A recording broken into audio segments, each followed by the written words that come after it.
I can smell you out there.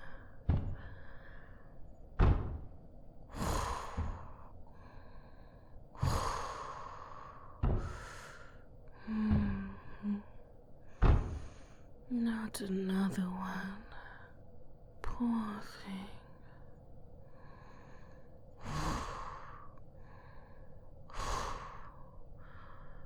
They just threw you down here. Into the labyrinth. Oh, I suppose they sent you down here to slay me, didn't they? Yes. They are so fond of doing that. Every now and then.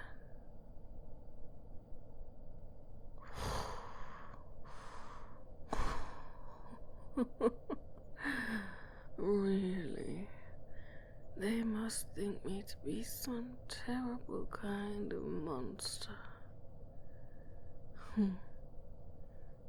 Figures you humans lock me away down here and sacrifice your own to me, never once letting me see the sunshine. And you call me the monster.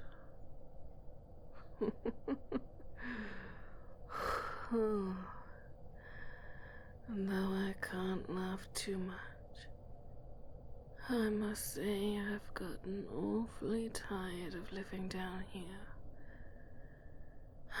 But the creator of this great maze, he was a very intelligent man, and in all my years I've never found my way out.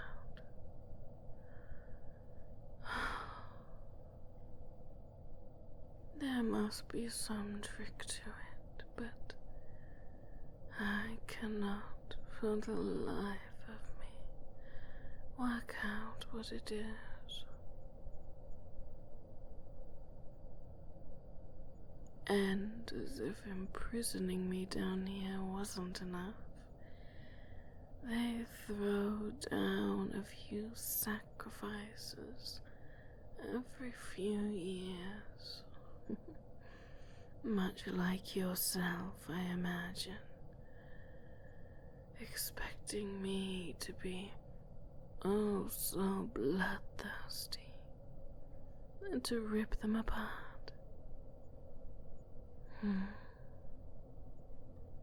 I must say you are the first person I've met down here that hasn't run away screaming. To be honest, I don't know how the others that were thrown down here ended up.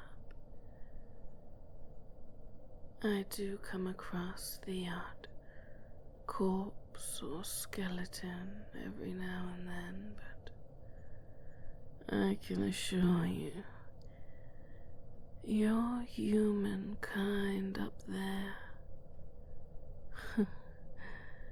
they are the murderers of the sacrifices that are thrown down here.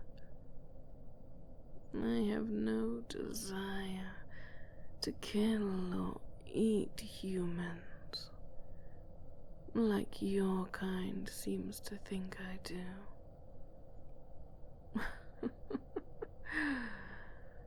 After all, what kind of bovine eats meat. Humans should know better than any that most cows and bulls typically only eat grass and other small green plants. After all, your kind keep cows, don't they? I suppose I myself am kept by your kind, just in a different way. You use me not for meat or milk, but as a terror used to scare children. Cast away because I am so monstrous, according to you lot at least. It is a shame. I do remember the days in the sun, eating fresh grass and plants. And yet down here I must subsist on the moss and lichen that grows out of the walls.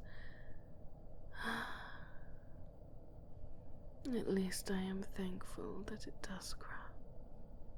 I would have starved long ago if it had not.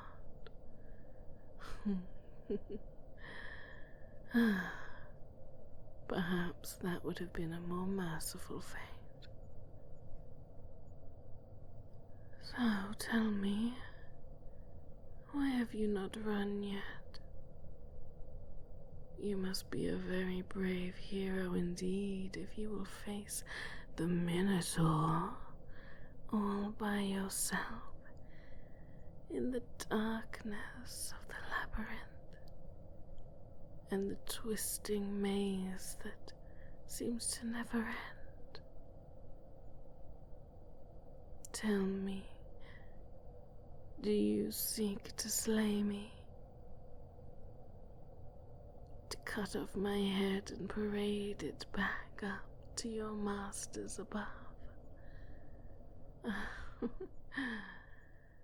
Think of the fame and wealth and fortune that would befall you. The hero that slayed the terrible Minotaur and escaped the labyrinth. But if only they knew the truth. The Minotaur was nothing more than a sad old woman, locked away because she was just a little bit different. Well, your gods, they are different too, no? They take on the form of plenty of animals and have all manner of strange abilities. Perhaps in another life would have been revered as a god. Perhaps if I was a man, I would have been revered as a god by your kind. After all, there's not much difference between a half cow and half woman creature as myself, and Zeus when he turns himself into a bull. And yet one you allow to sit on the great Mount Olympus, king of both gods and men, whereas the other gets thrown down here into a maze, locked away forevermore, seemingly appeased by a few human sacrifices every now and then. You humans are strange. Your customs and the way in which you form your ideals. Well, my hero, I must say I am tired.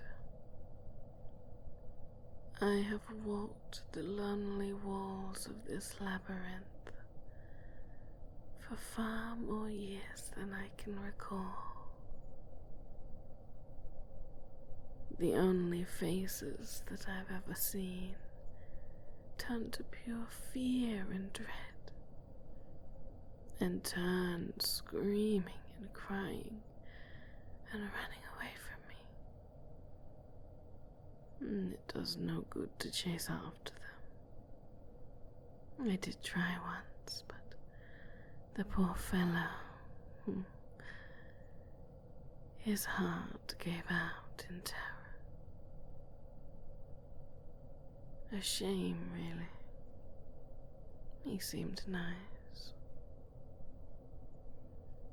and I so desperately would have liked to have someone to talk to. But alas, I suppose your gods did not see that fit. At least, until now. You are the first person that I have spoken to since I was locked away.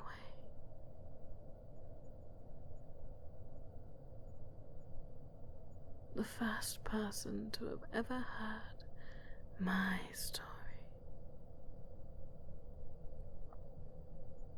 It seems in cases like this, it is always the victor, the captor, who gets to tell the tale.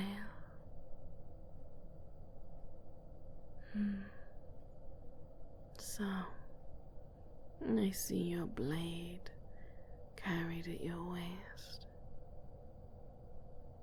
No doubt you intend to use that on me. And parade my head out of the labyrinth, assuming you can find the exit, and up to the men above, who would see the terrible monster that they fear slain.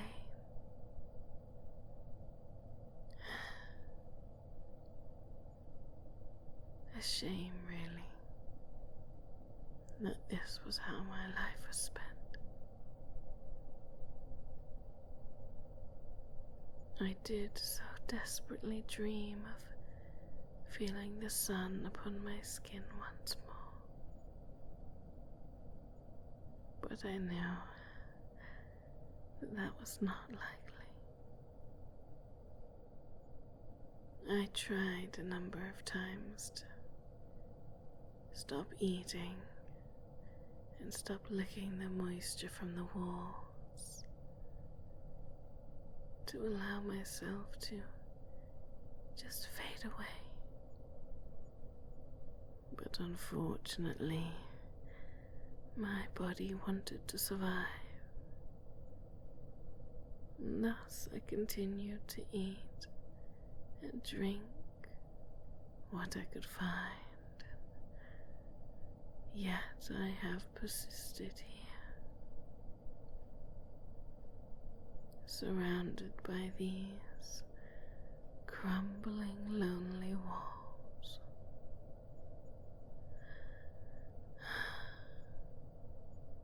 Well, my hero, it seems you have come to slay the beast. And I wonder,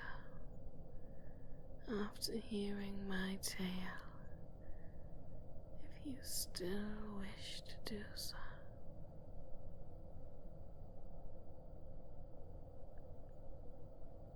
Can you take my head, knowing just how pathetic I am.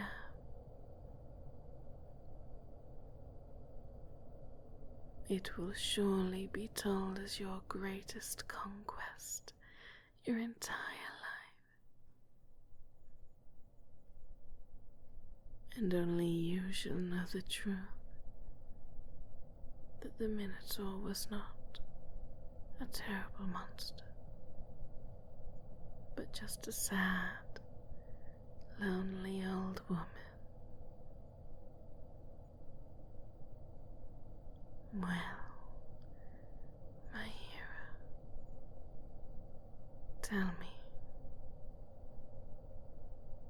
will you take my head and free me from this terrible prison?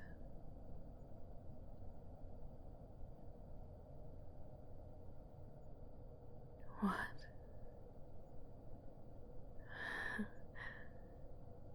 Take me outside? No, that is a silly idea. Besides, I've tried for many years to escape this place and never once found the exit.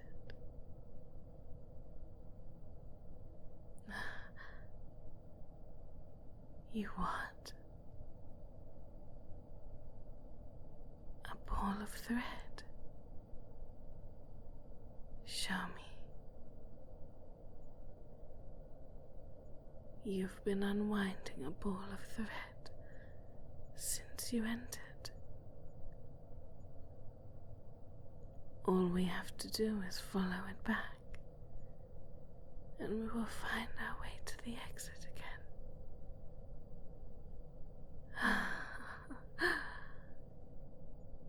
Very well. We can go and wait by the exit until the cover of nightfall. And then, once it is dark and there is no one left around the entrance, we may make our escape. Oh, my sweet human. I dread to think that this is some form of trick. But to be honest, I have been so bored and lonely down here. I would take that over mindlessly walking these paths anymore. I will put my trust in you. After all, I have nothing left to lose. Come, show me this threaded path that you have sown, and together let us make our escape from this twisted, hellish maze.